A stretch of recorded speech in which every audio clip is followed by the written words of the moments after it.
실종된 마을의 소년이 발견되었습니다.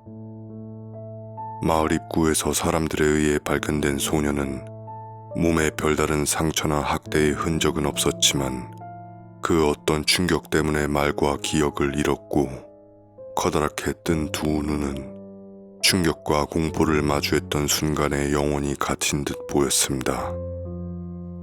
소년의 아버지가 어떻게 된 일인지 다그쳐 물어도 허공에 시선이 박힌 소년은 굳게 담은 입을 열 기미가 보이지 않았습니다. 그렇게 일주일이 흘렀습니다. 마당에서 장작을 패던 소년의 아버지는 느닷없이 울려 퍼지는 아들의 날카로운 비명을 들었습니다. 아들이 있는 곳으로 달려간 소년의 아버지는 집 앞을 지나는 마차를 보며 비명을 지르는 아들을 발견했습니다. 마차를 끄는 자는 근처 농가에서 일하는 청년으로 옆마을에서 열리는 장터로 향하는 중이었습니다. 아들의 심상치 않은 반응에 소년의 아버지는 청년을 마차에서 끌어내고 마차의 짐칸을 뒤지기 시작했습니다. 하지만 마차에 실린 건 장터에 내다 팔기 위한 농가의 돼지들 뿐 아들의 실종과 관련된 어떤 단서도 찾을 수 없었습니다.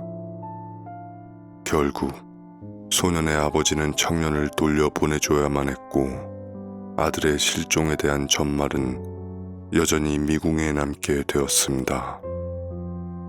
하지만 그 이후에도 소년은 청년을 볼 때마다 발작을 일으켰고 소년의 아버지는 두 눈을 부릅뜨고 청년에게 달려들었지만 아무 증거도 찾을 수 없었기에 매번 청년의 멱살을 잡은 두 손을 풀어야만 했습니다. 하지만 그 모든 일도 청년이 마을에서 자취를 감추자 일단락되는 듯 보였습니다. 청년이 사라지고 나자 소년도 더는 발작을 일으키지 않았지만 여전히 굳게 담은 입은 열릴 기미가 보이지 않았습니다. 그러던 어느 날 아들과 함께 옆마을의 장터로 향하던 소년의 아버지는 고갯길을 지나던 중 숲을 넘어 목을 쥐어짜는 듯한 비명을 들었습니다. 그리고 보았습니다. 한 무리의 사람들이 깊은 구덩이에 빠진 돼지들 위로 흙을 뿌리며 구덩이를 메꾸는 모습을 모두 병에 걸린 돼지들로 다른 돼지들에게 병을 옮기는 걸 막기 위해 죽을 운명에 처한 것이었습니다. 그때 자신의 손을 잡은 아들의 손이 격하게 떨리는 걸 느낀 소년의 아버지는 순간 허공을 가르는 아들의 날카로운 비명에 온몸에 털이 쭈뼛 곤두섰습니다.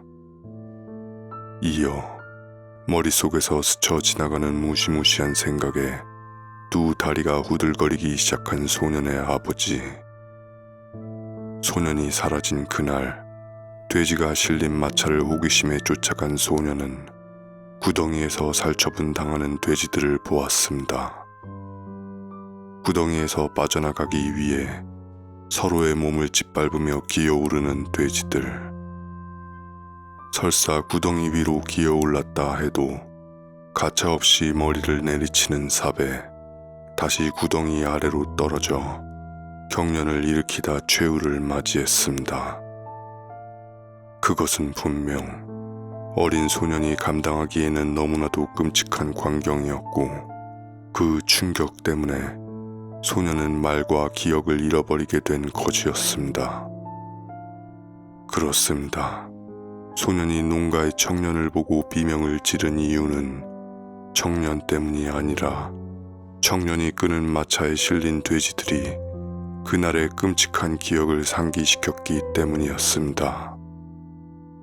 하지만 때는 이미 늦었습니다.